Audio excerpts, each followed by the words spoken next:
Di sebuah desa kecil yang dikelilingi oleh sawah hijau, Mira dan Bayu tinggal bersama anak mereka yang berusia 5 tahun, Raka. Kehidupan mereka sederhana, tetapi awalnya bahagia. Mira adalah seorang ibu rumah tangga yang sabar dan penuh kasih sayang, sementara Bayu bekerja sebagai buruh tani. Meski penghasilan Bayu kecil, mereka selalu berusaha bersyukur atas apa yang dimiliki. Raka adalah anak yang ceria dan penuh energi. Setiap pagi, ia bermain di halaman rumah, berlari mengejar kupu-kupu, atau membantu ibunya menyiram bunga. Namun, kebahagiaan keluarga kecil itu mulai tergerus ketika Raka tiba-tiba sering jatuh sakit. Awalnya hanya demam ringan, tetapi semakin lama semakin sering hingga tubuhnya tampak lemah dan kehilangan nafsu makan. Suatu hari, Mira membawa Raka ke puskesmas terdekat. Dokter memberitahu bahwa Raka memiliki masalah kesehatan serius yang memerlukan pengobatan di kota. Mira merasa takut dan bingung, apalagi setelah mendengar biaya pengobatan yang disebutkan dokter. Mereka tidak punya cukup uang. Bahkan untuk biaya transportasi ke kota, setelah kembali ke rumah, Mira mencoba berbicara dengan Bayu. Di dapur kecil mereka yang hanya diterangi lampu minyak, Mira menyampaikan keadaannya dengan hati-hati. Bayu, dokter bilang kita harus membawa Raka ke rumah sakit di kota. Penyakitnya serius. Kita harus segera mencari cara, kata Mira dengan suara gemetar. Bayu yang kelelahan setelah bekerja seharian duduk diam sambil memandang lantai. Bagaimana caranya? Mira, kau tahu penghasilan kita hanya cukup untuk makan. Aku sudah bekerja keras setiap hari, jawab Bayu dengan nada frustrasi, tapi ini soal nyawa anak kita. Bayu, aku akan mencoba apa saja. Aku bisa menjual beberapa barang di rumah, atau bekerja lebih keras. Tapi aku butuh dukunganmu. Mira memohon sambil menatap wajah suaminya. Namun, bukannya mencari solusi bersama, Bayu justru semakin merasa tertekan. Dalam pikirannya, semua tanggung jawab seolah hanya dibebankan kepadanya. Malam itu, Bayu pergi keluar rumah dengan alasan ingin mendinginkan kepala. Mira tidak curiga. Ia berpikir Bayu hanya butuh waktu untuk memikirkan semuanya. Namun, keesokan harinya, Bayu tidak pulang. Hingga matahari tenggelam, Mira terus menunggu di depan rumah dengan harapan suaminya akan muncul di kejauhan. Tapi Bayu benar-benar pergi tanpa kabar. Meninggalkan Mira dan Raka dalam ketidakpastian, Mira mencoba bertahan dengan segala keterbatasannya. Ia mulai menjual barang-barang yang dimiliki, seperti perhiasan kecil pemberian almarhum ibunya dan beberapa alat rumah tangga. Dengan uang itu, ia membawa Raka ke kota untuk mendapatkan pengobatan awal. Namun, perjalanan itu hanya membuka kenyataan pahit bahwa biaya yang dibutuhkan jauh lebih besar dari yang ia duga. Setiap malam, Mira menangis sendirian sambil memeluk Raka yang tidur gelisah. Ia tahu ia harus menjadi kuat untuk anaknya. Tetapi kepergian Bayu membuat luka yang sulit ia sembuhkan. Di dalam hatinya, ia terus bertanya-tanya, mengapa Bayu meninggalkan kami? Mengapa ia tak mau berjuang bersama? Bayu, di sisi lain, merasa kebebasannya adalah jawaban atas semua tekanan yang ia alami. Ia meninggalkan desa dan pergi ke kota dengan tekad memulai hidup baru tanpa tanggung jawab yang selama ini ia anggap sebagai beban.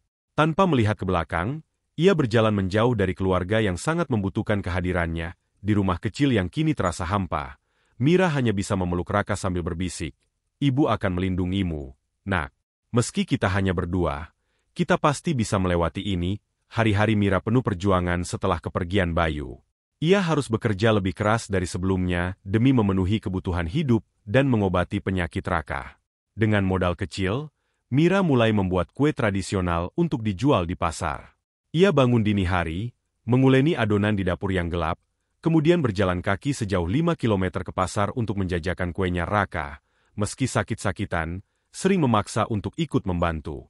"Bu, aku bisa bantu bawa keranjang," ucapnya dengan suara pelan, wajahnya pucat.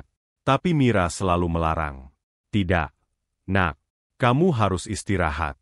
Ibu akan selesaikan semuanya." Setiap kali Mira melihat tubuh lemah anaknya, hatinya terasa seperti ditusuk. Raka adalah satu-satunya alasan ia tetap bertahan. Tapi tanpa Bayu, semuanya terasa jauh lebih sulit. Kadang, Mira menangis di sudut kamar setelah Raka tidur. Ia merasa sendirian dalam menghadapi dunia yang kejam. Di sisi lain, Bayu menjalani kehidupan baru di kota. Ia bekerja serabutan, menjadi kuli bangunan, tukang parkir, atau apapun yang menghasilkan uang. Meski hidupnya jauh dari nyaman, Ia merasa bebas tanpa beban tanggung jawab keluarga.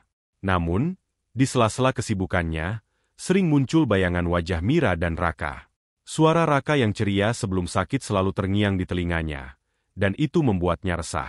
Namun, Bayu terlalu egois untuk kembali. Ia meyakinkan dirinya sendiri bahwa mereka akan baik-baik saja tanpanya. Sementara itu, penyakit Raka semakin parah. Tubuhnya semakin kurus, dan ia sering mengalami sesak napas. Mira berusaha mengumpulkan uang untuk membawa Raka ke dokter spesialis di kota. Tapi pendapatannya tidak pernah cukup. Suatu malam, Raka mengalami demam tinggi hingga kejang. Mira panik dan berlari ke rumah tetangga untuk meminta bantuan. Dengan bantuan warga, Raka akhirnya dibawa ke rumah sakit namun, kabar buruk menanti. Dokter mengatakan bahwa penyakit Raka adalah kelainan darah yang membutuhkan perawatan jangka panjang dan mahal. Tanpa pengobatan yang tepat, kondisi anak Anda bisa semakin memburuk. Kata dokter itu, Mira merasa dunia runtuh di sekitarnya. Ia tidak tahu harus mencari uang dari mana. Dalam keputusasaan, Mira mencoba mencari Bayu. Ia meminta tolong pada seorang kerabat di kota untuk mencari tahu keberadaan suaminya. Namun, setelah berminggu-minggu, tidak ada kabar. Bayu seperti menghilang tanpa jejak. Kondisi Raka terus menurun. Suatu malam, saat mereka duduk bersama di kamar kecil mereka, Raka memandang Mira dengan mata sayu. "Bu, aku capek. Tapi aku nggak mau ibu sedih kalau aku pergi," katanya dengan suara yang lemah. Mira langsung memeluk Raka erat. Air matanya jatuh tanpa henti. "Jangan bilang begitu, Nak. Ibu akan berjuang. Kamu pasti sembuh. Kita pasti bisa." Bisiknya meski dalam hati ia merasa takut menghadapi kenyataan. Tetangga-tetangga yang peduli mulai membantu Mira semampu mereka. Mereka mengumpulkan uang untuk meringankan beban Mira, tetapi itu tidak cukup untuk pengobatan besar yang dibutuhkan Raka. Mira mulai merasa putus asa, tetapi ia terus berjuang, berharap keajaiban akan datang. Di sisi lain, Bayu mulai merasakan kehampaan dalam hidupnya. Uang yang ia kumpulkan tidak pernah terasa cukup, dan meskipun ia bebas dari tanggung jawab keluarga, ia merasa kesepian. Suatu malam, ia memandangi bulan di langit kota yang gelap.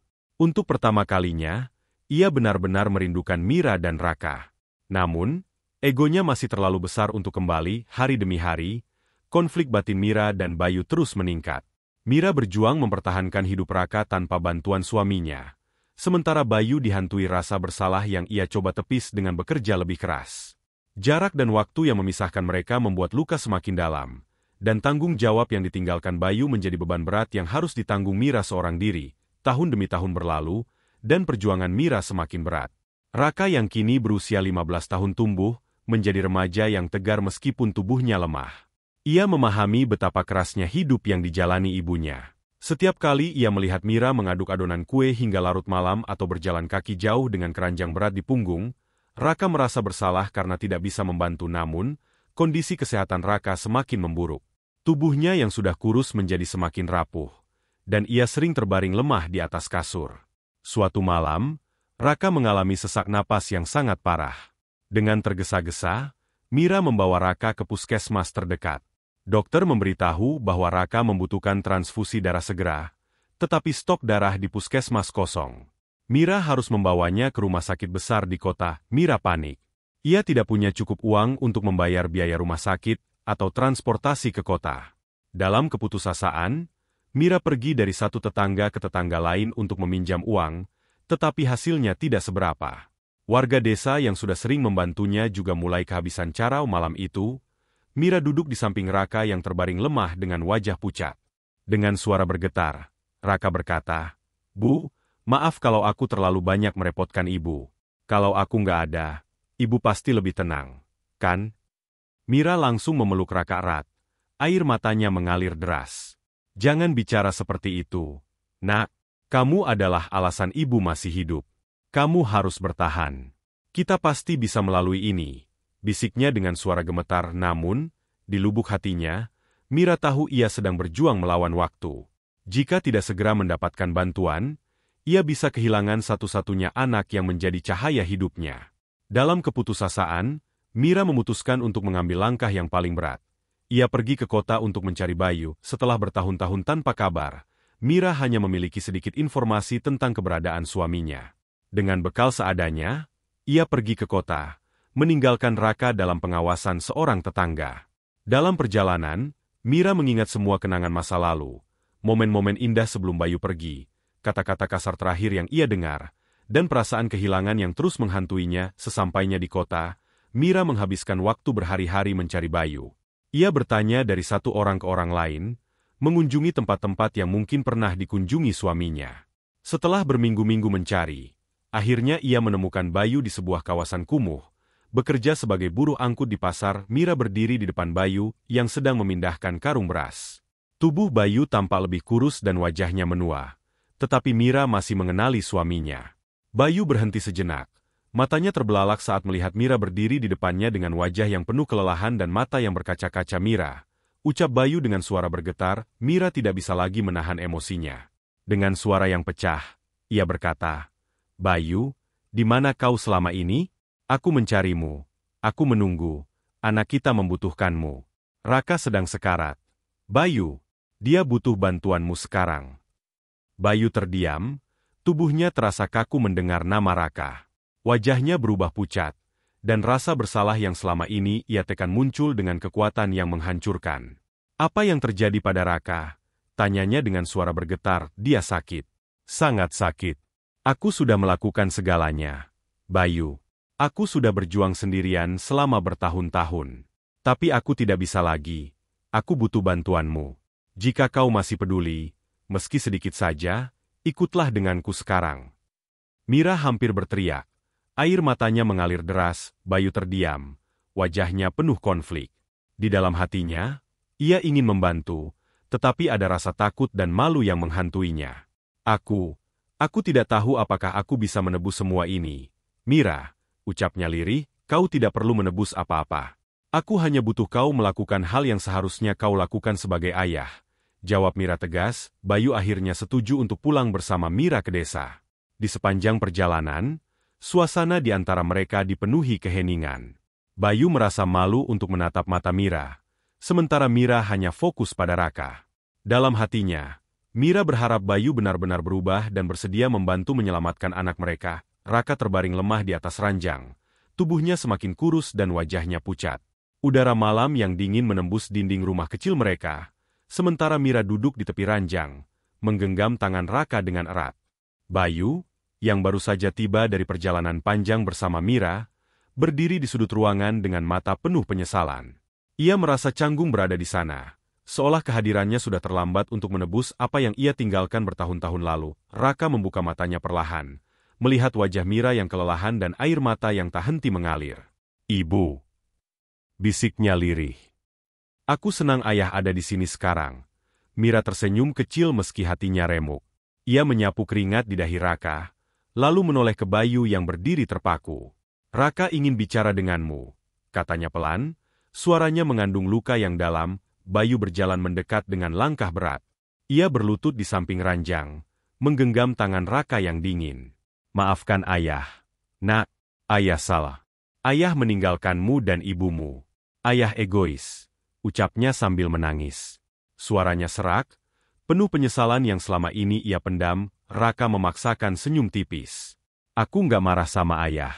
Aku cuma ingin ayah jaga ibu kalau aku nggak ada," katanya dengan napas tersendat. Kata-kata Raka membuat hati Bayu terasa seperti dihantam batu. "Jangan bicara seperti itu, Nak. Ayah akan melakukan apa saja supaya kamu sembuh. Kita akan ke rumah sakit besok. Ayah akan cari uang, apapun caranya," kata Bayu sambil menggenggam tangan anaknya lebih erat. Mira, yang berdiri di dekat mereka, menggeleng pelan. "Bayu, ini bukan tentang uang lagi. Kita sudah kehabisan waktu." Suaranya hampir tak terdengar, penuh keputusasaan yang tak bisa disembunyikan. Raka menatap Mira dan Bayu bergantian. "Aku bahagia kita bisa kumpul lagi, meskipun cuma sebentar," katanya dengan suara yang semakin lemah. "Ayah, ibu jangan sedih. Aku sayang kalian." Tiba-tiba, napas Raka tersendat. Tubuhnya menegang, membuat Mira panik. "Raka, bertahanlah. Nak, ibu ada di sini," seru Mira sambil mengguncang tubuh anaknya. Bayu memeluk kepala Raka, air matanya mengalir deras. Namun, Raka hanya tersenyum kecil sebelum akhirnya matanya terpejam perlahan. Napasnya berhenti, meninggalkan keheningan yang mencekam di ruangan itu. Mira menangis histeris, memeluk tubuh anaknya yang sudah tak bernyawa. "Raka, jangan pergi. Nak, ibu mohon." Bayu hanya bisa terduduk lemas, menangis dalam diam sambil memandangi wajah anaknya. Penyesalan yang selama ini ia pendam meledak dalam dadanya. Ia menyadari bahwa semua yang ia lari dari tanggung jawabnya selama ini telah merenggut kesempatan untuk bersama anaknya di saat-saat terakhir malam itu. Bayu akhirnya menghadapi kenyataan pahit. Keegoisannya telah menghancurkan segalanya, keluarganya, dan yang lebih menyakitkan, masa depan anaknya sendiri. Ia hanya bisa menangis di samping Mira, yang terus memeluk tubuh kecil Raka dengan hati yang hancur. Kepergian Raka menjadi klimaks dari semua konflik yang telah membebani mereka selama bertahun-tahun. Bayu harus menerima kenyataan bahwa ia tidak bisa memperbaiki waktu yang telah hilang, sementara Mira harus belajar menerima kehilangan satu-satunya alasan ia bertahan hidup selama ini. Setelah pemakaman selesai, Bayu mencoba berbicara dengan Mira, tetapi perempuan itu tidak menatapnya. Mira tampak seperti bayangan dari dirinya yang dulu, wajahnya kosong, tanpa semangat hidup. "Mira, aku nggak tahu harus bilang apa," ucap Bayu pelan. Suaranya penuh luka. Mira tetap diam, membiarkan angin malam mengalir di antara mereka. Setelah beberapa saat, ia akhirnya berbicara, dengan nada yang dingin dan datar. "Tidak ada yang bisa kau katakan yang akan mengubah apa yang terjadi. Raka sudah tiada. Aku kehilangan anakku, Bayu. Dan aku kehilangan diriku." Bayu tidak bisa menjawab. Air mata mengalir di pipinya, tetapi ia tahu tangisannya tidak akan menghapus dosa-dosanya. "Aku ingin menebus semuanya. Aku ingin tinggal dan membantumu. Aku ingin..." Bayu terdiam. Suaranya patah. Mira menoleh, untuk pertama kalinya menatap langsung ke arah Bayu. Tatapannya tajam, penuh rasa sakit yang mendalam. "Kau ingin menebusnya? Kau pikir itu mudah? Raka sudah pergi. Kau tidak ada di sini saat aku membutuhkanmu. Kau meninggalkan aku, dan dia. Tidak ada yang bisa kau tebus, Bayu." "Tidak ada." Bayu terdiam, tidak mampu melawan kenyataan pahit itu. Ia tahu Mira benar. Ia telah melukai orang-orang yang paling mencintainya, dan sekarang ia tidak memiliki apa-apa lagi. Namun, Mira tidak mengusir Bayu.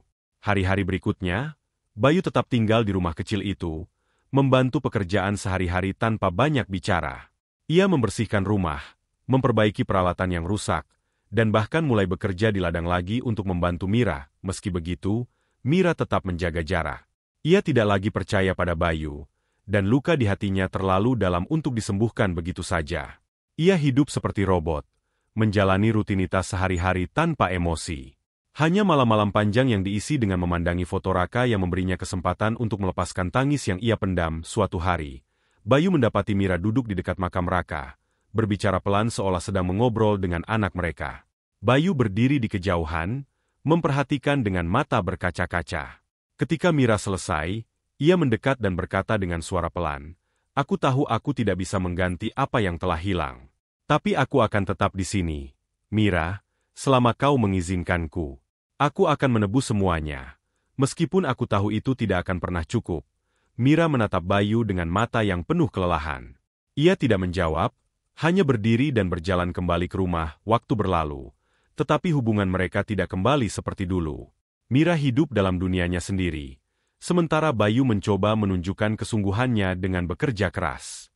Tetangga-tetangga mulai melihat perubahan dalam diri Bayu, tetapi Mira tetap tidak banyak berbicara dengannya. 1 tahun kemudian, Bayu berhasil memperbaiki rumah kecil mereka dan membeli beberapa perlengkapan baru dari hasil kerja kerasnya.